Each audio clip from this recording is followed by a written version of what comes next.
more on the discussion about the comfort women, especially the agreement between Japan and South Korea. I'm joined here in the Beijing studio by Mr. Xiyu, who is a senior research fellow from the China Institute of International Studies. Meanwhile, joining us from Tokyo, Takesato Watanabe, professor emeritus at the Doshisha University. In Washington, D.C., Katherine Moon, SK Korea Foundation Chair in Korean Studies at the Brookings Institution, professor of political science at Wesley College. She's a Korean American. And in Taiwan, we are joined by Joanna Lei, former legislator and chief executive officer of the Changhua 21st Century think tank.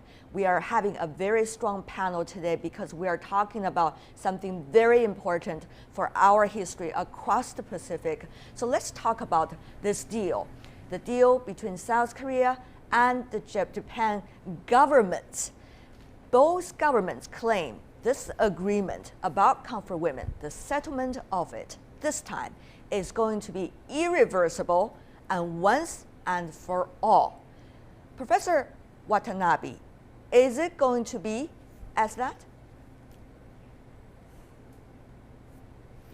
This is very difficult because on the surface, both governments says that this is final and irreversible solution of the problem.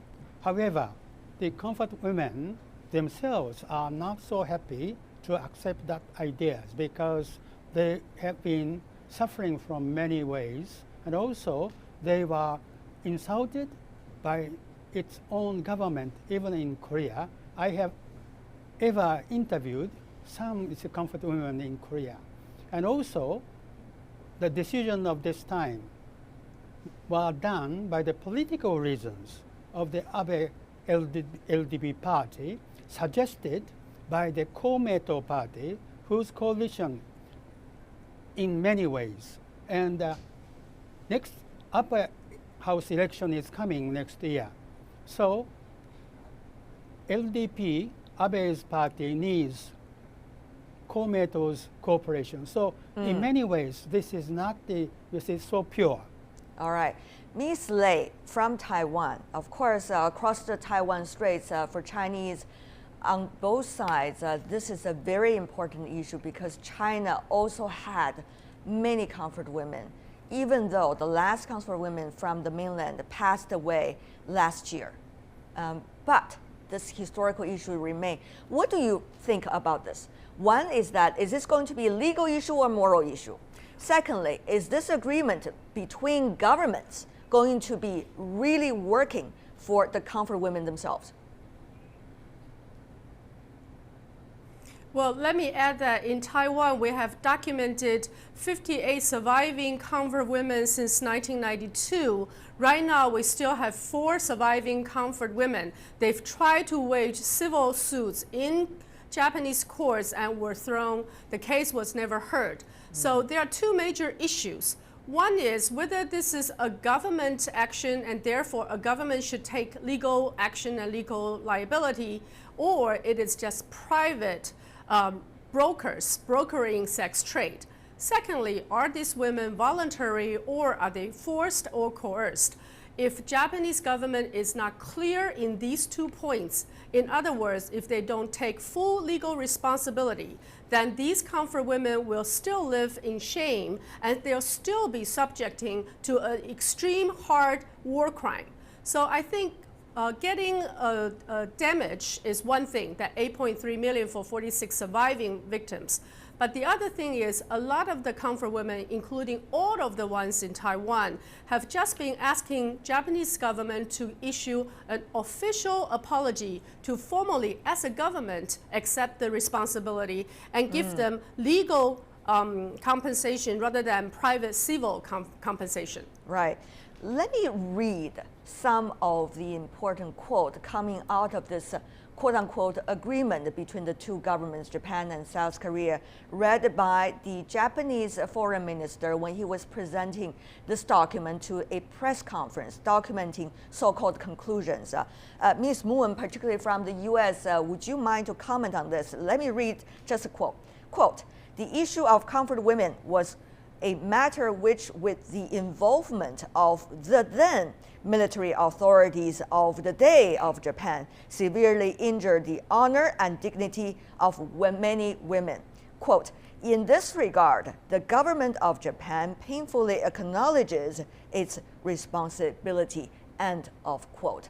Ms. Moon, coming from the U.S. as a Korean American, do you think this is an official apology of government? We heard this from the foreign minister. We also heard it from a quote coming from the president of South Korea, quoting a private phone call coming from the Japanese prime minister. So is this an official apology, or is it not really? I think we have to interpret it as an official apology. It's Why not do we have to? explicitly so. Why do we have to? Because I think this is, as far as the Japanese government is concerned, this is the best they can do.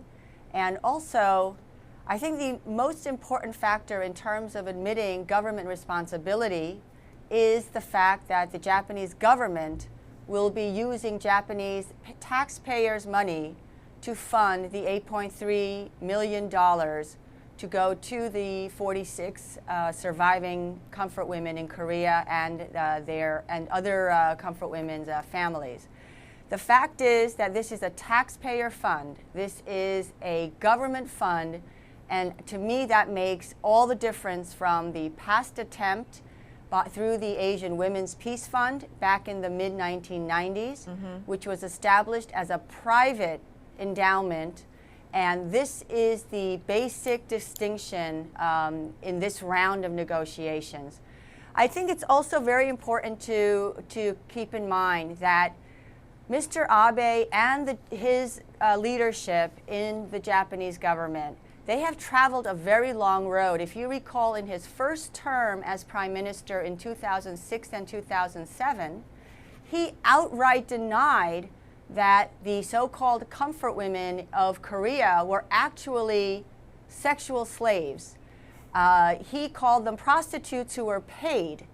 And so from that time, over 10 years ago to now, he has been able to evolve, mostly through the pressures of the international community, as well as pressures from within his Japanese foreign ministry. I see. Mr. Yang here in Beijing, several points very important. One, whether it's government fund that's demanded by the quote-unquote comfort women. In fact, women were brought into the Brussels coerced, the South Korean women. They were asking the Japanese government to do that, and it seemed it is time. As Ms. Moon mentioned, it is coming from a government fund. Yep. But whether it is an official apology coming from the Japanese government, it's a big question mark, and whether that apology is a legal apology or is it a moral apology, this is going to make a huge difference. So that's going to be my first question. The second question, if I could just follow up by that, is to respond to what Ms. Moon coming from the US suggested. The Prime Minister has already done the best that he could. And he's already a different man compared to, let's just say, a few years ago by doing this. Do all of these count? Well, firstly, regarding to your first question, I think it's far from enough to reach the legal and fair conclusion about this issue. For example, Prime Minister Abe did make apologies, but on behalf of the Prime Minister of Japanese government, actually it should be the governmental apology, governmental statement to express the apologies for what they did during the wartime. So secondly, I agree with my colleagues in Washington, D.C. Yes, this time the fund is different from the one in 1990s. It was it's a private donor the budget, before. From this the time budget. it's coming from the government budget. So it's a middle point to say Japanese budget through Korean foundation to the victims. So it's a very sophisticated but ambiguous arrangement. That's not a clear-cut arrangement to show Japanese sincerity about what they about the mistake, what they about the crime, what they did during the wartime. All right. Are you asking too much, Mr. Yang? Some would wonder from outside this region and saying, why are you so much focusing on just a few words? Why there has to be official apology? Why there has to be legal, cannot be moral? Are you guys thinking too much, demanding too much? So the second question I have for you earlier is, what about this? Prime Minister Abe, according to Ms. Moon, has already become a very different man. Look at what he was before. He was denying everything, and now at least he's doing something. Is it going to be about this man, the history is, or is it going to be about the facts of the history itself? Well, I think I need to say. Can I step in? Can I ask Mr. Yang to finish that before you step in? Mr. Yang, Sure. go ahead. Yeah. Go ahead. I think Prime Minister Abe really did a right step forward. So that is the basic reason for the conclusion between South Korea and the Japanese. Yes, that is what he can do for the best on this historical issue. But as I mentioned, far from enough from the sophisticated arrangement that indicated his lack of sincerity about the conclusion. Ms. Moon, very briefly from you before we go to other panelists. Yes, I want to make it clear. I'm not saying Mr. Abe is a completely different man. I don't know him, so I would not know where his heart is. So what's your To me, point? We can never know. My point is this. Mr. Abe, the fact that he is making the apology and coming up with this agreement is important. Why? Because he was part of the problem in creating the mess that became the intensely tense situation between Japan and Korea. He, in 2006, 2007, in 2012, 2013, he is the one who led his conservative, ultra-conservative cohort toward denial. And so the fact that he has backed away from that, I think, is very important. He helped create this into a worse situation, and now he's backing down. Very interesting. Let's go have Ms. Lei, because I see you raise your hand over there. So your comment about this, is this going to be a debate about the Japanese Prime Minister, his political track record, or is this going to be a debate about exactly what are the facts of the history and what should we do about the facts of the history? Well, I think Abe has a very clear agenda.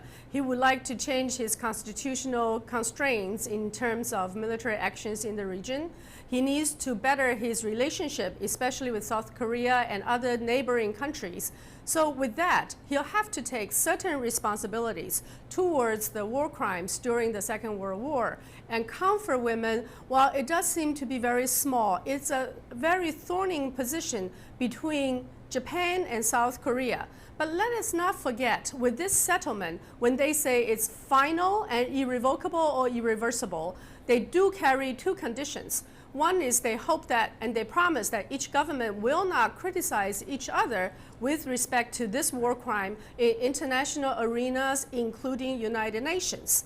This particular point in South Korea has raised a lot of objection, because people said, okay, government, how can you just sell out and forgive or let out our right to even criticize Japan for having done so?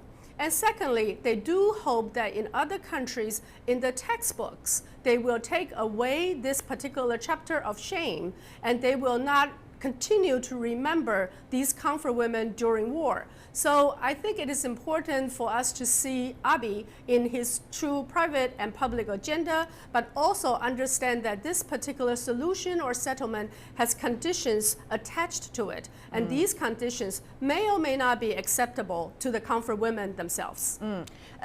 Professor Watanabe, very interestingly, if I could even use the word interesting, on the day the agreement was being signed and made public to the international community, the wife of Prime Minister Abe visited the Yasukuni Shrine, in which the dead were honored, including some of the Class A war criminals, which is also another thorny issue between Japan and its Asian neighbors. How shall we see these very mixed messages? Is political cards being played here?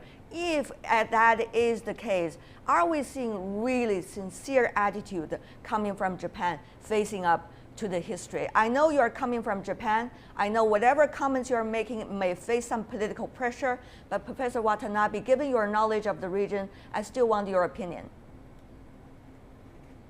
Thank you. This is very simple. Mr. Abe apologized to Korean sex slaves and also Korean government through the official channels. But inside Japan, his deeds, his activities of this time, you see, got some angers, I dare say very serious angers from the right extremists. So on the very day of his apology, he sent his wife to Yasukuni Shrine, where A-class war criminals were enshrined. This means that he was given a split, so politically and also psychologically. The most important thing is legal apology together with the apology of the emotions, sympathization to the sex slaves themselves. So if he can solve in these two ways, I think I can call that apology a perfect one. All right. But this is a half only. And Professor, this is politically done only. Right. And Professor Watanabe, may I have your opinion also very briefly about another issue closely related to the comfort women? There is a statue representing a comfort woman in front of the Japanese embassy in South Korea. The Japanese embassy has been demanding many times to take it away. However, the South Korean comfort women have insisted it needs to be there. And now it is possible that the government of South Korea is consulting the comfort women. But the question is, what is going to be the history?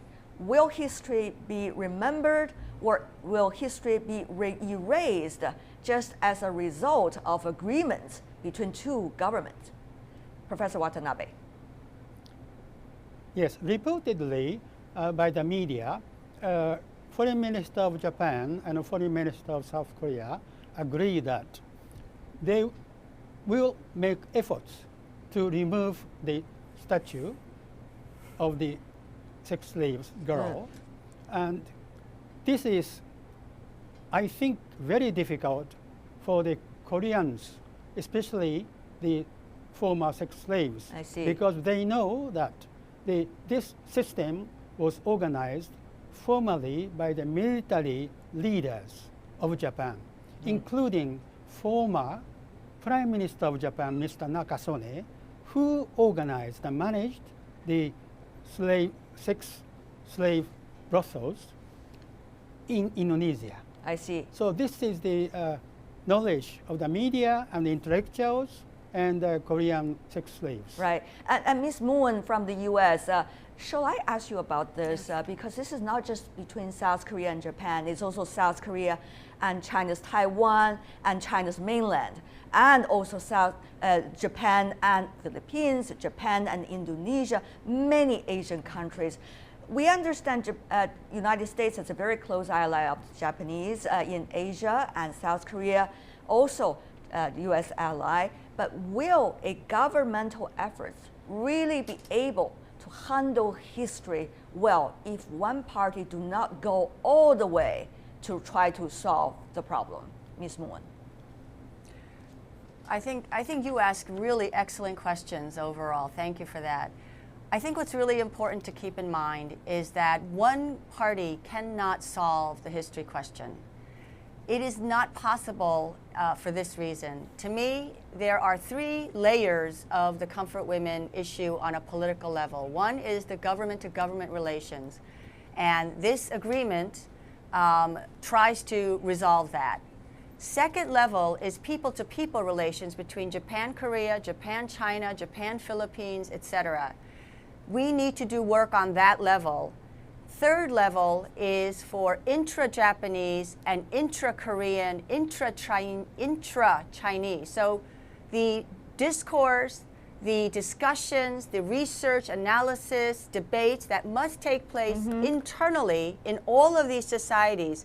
The huge problem with the comfort women issue is that in some ways in the respective countries, Japan, China, Taiwan, South Korea, etc., people are not free to explore and debate these because the political lines have been drawn so clearly, and so a deliberation is not possible. And we need to get to that level where people can freely explore, research, and discuss. All right. If this issue is to remain alive, but also to be resolved in the heart, not All right. just by governments. Okay, before we go, I also want to have final words from Mr. Yang and Ms. Lei. So Mr. Yang first, what do you think is the key point here, resolving this very long time historical thorny issue? One sentence or two from you, sir.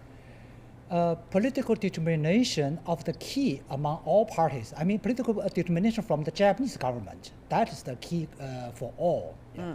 Ms. Lei, final words from you as well. Through this history, we've seen a lot of Japanese who elected to walk the moral high ground. It is the inside Japanese groups that helped all these comfort women to fight the old, archaic Japanese political system. So we have seen Japanese walk the moral high ground. Now it is the time for politicians to walk the moral high ground. Well said. Thank you so much. Really appreciate all of you. Joanna Lei from Taipei, Yang Xiyu here with us in Beijing, Takesato Watanabe in Tokyo, and Katherine Moon in Washington, D.C. Thank you so much. Really appreciate